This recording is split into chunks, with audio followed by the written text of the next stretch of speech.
Sanırım ölüm olacak sevdiğim, seni unutmanın tek bir yolu. Gözümde tıngırtılar azalıyor, bak bakalım sende de tekliyor mu? Elimdeki şu silah priz namlusunda fişi gibi, bir yine de bir gün döneceksin diye bir an cesaret edip hayattan fişimi çekmiyorum. Akrep yelkovanı kovalıyor, papatyam hayali sende beni. Sanırım hiçbir zaman görmek nasip olmayacak bir tutam sende beni. Sendelerim canım yanıyor, alevce söndür ne olur kibritleri. Her gece gibi yine hayalin geldi, bak kapanıyor benim kirpiklerim. Dünya kadar kalbinde, karınca kadar minik ben. İstemiyorum desem de ne olursun sen, bir tebessümlük mimik ver. Kilitler iliklerim seni kalbime, madem aşkı cinsellikte yaşıyorsun. İzin verdim benimle ol her gece gözlerimde. Gidip gel sensizlik pastasında 4 mumum. Sence bu bana ödül müdür? Ben fani hayatta yaşayıp da onu kalbinde çoktan gömüldüm. Göründüğü kadardan fazlası bölündüğüm. Yetmiyorsa al bu hayatta da göm beni sevgilim, işte o zaman olur bana ölüm düğün.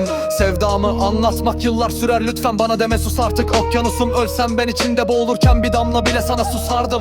Usandım konuşamaz susardım. Belki de yanlış biliyorum, sensizliktir okyanus ve belki de bu yüzden bugün dört bir yanımı susardı. Aşk doğuşum olup yaşama seni ölüme, kertse beni koş masal. Gölgemi geçip arkamdakine diyorum ki durma sana, hadi koş salak. Bir paket içinde canımı versem sana yine de boş çabam. Benim her seni seviyorum deyişim de senin dilinden düşmüyorken hoşça kal. Hoşça kal, hoşça kal, hoşça kal, hoşça kal, hoşça kal.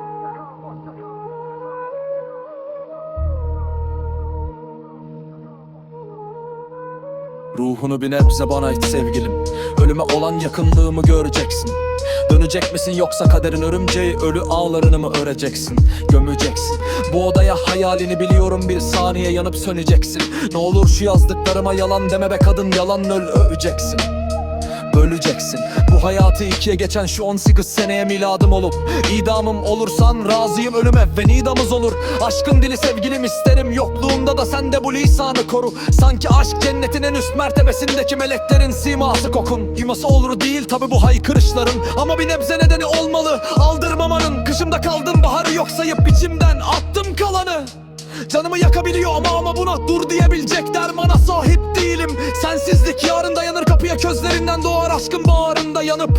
Elimi tut suratıma bir tebessüm et be.